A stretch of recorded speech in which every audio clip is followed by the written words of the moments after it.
All right, welcome back to Blue City Reviews. Thanks once again for watching. Today I'm talking about The Marksman from co-writer director Robert Lorenz, starring Liam Neeson, one of the true modern American action heroes of our time. More cynical people might disagree and say, he's doing this for the paycheck and he doesn't do the majority of his own stunts and he's too old now and yada yada yada. Come on. The guy brings it. The guy brings it. Heck, I remember, was it 2014? I think he did like five, six of these things back to back, and two of them were really good.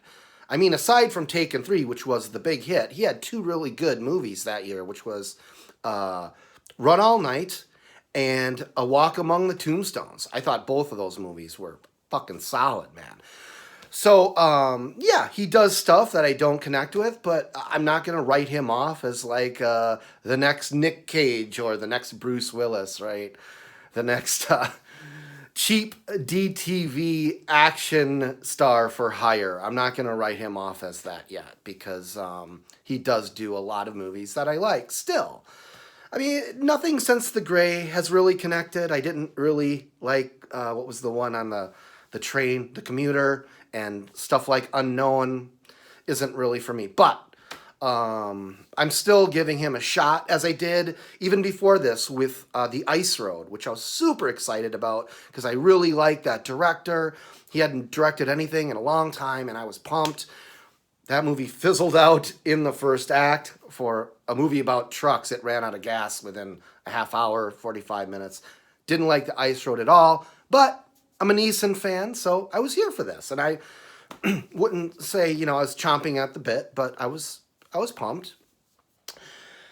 So The Marksman involves an ex-Marine living on the Mexico border, and he sees a lot of immigrants fleeing back and forth.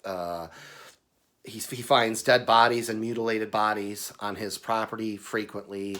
He's in contact with the authorities, reporting on the shit, and he had a bit of a rough a backdrop, right? I mean, obviously, aside from being a soldier and seeing a lot of violence. His wife recently passed from cancer, and he has been straddled with a lot of unpaid medical bills that he can't keep up with. So, this is spoiler free. When this mother turns up in his life and tells him, hey, if you get my son across the border to our relatives in Chicago, you can have this bag of money. When this offer is made to him, there's the hook. He has to jump on it, right?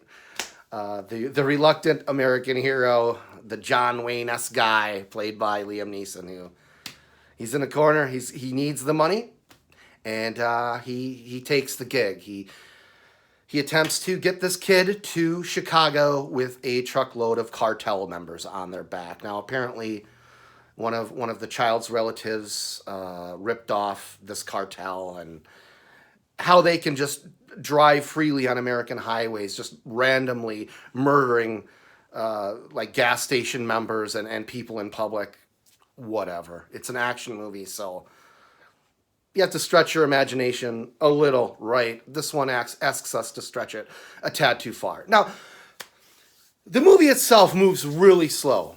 I gotta say, there's some great chemistry here between Liam Neeson and the kid, played very well by Jacob Perez. Now, there's a couple of semi-famous Jacob Perez's out there, but this is a very young actor. Jacob Perez does a great job. There's a dog on the road trip with him. I'm always grateful to have a dog as a main character in a movie, although...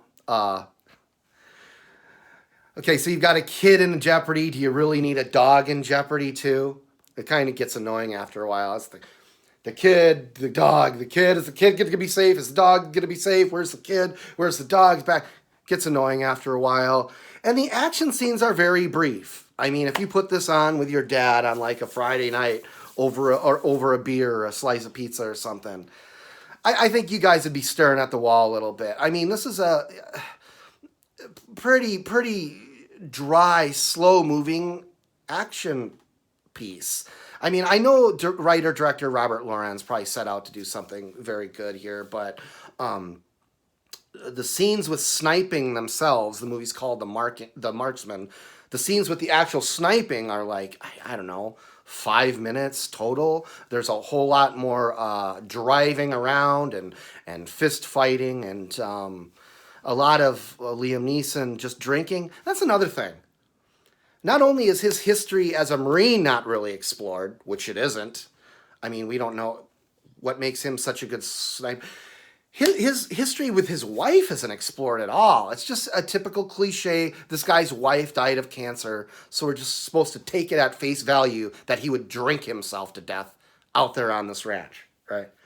No, no. I mean, even the new Lethal Weapon reboot, the new Fox series, understood that, okay, not everybody's going to buy that in terms of how a modern soldier deals with things, right? So they had his wife and his kid die. And still, you're thinking, come on.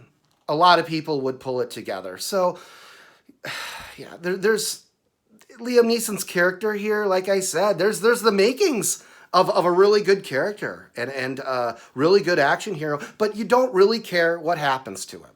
You know, even in John Wayne's best movies, I cared about what happened to him. What was the one? The Cowboys? I cared about that guy, right? Liam Neeson here, there's not a whole lot to him aside from the fact that he's an American rancher who needs that money. You know, that's it. So, the villains too are not very well developed here. I mean, there's a truckload of guys. They develop one villain, and he's got maybe 6 pieces of dialogue until the ending. I mean, at the very end finale, all of a sudden he spouts all this exposition like, and I was this, and I was that, and this is why I am the way I am. You're like, what now?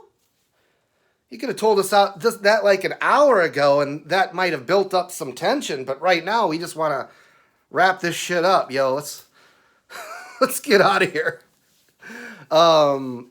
So yeah, if you can tell, I didn't really love The Marksman, and I mean, I can't really recommend this too much. As I said, I'm not writing off Liam Neeson action movies. He's got a couple coming down the pipe for us next year, from what I understand. But this, along with The Ice Road, both released this year, are not among his best or his 10 best at all.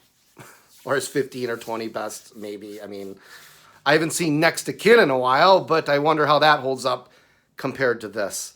So anyways, yeah. I would not recommend The Marksman, unfortunately. So there you have it.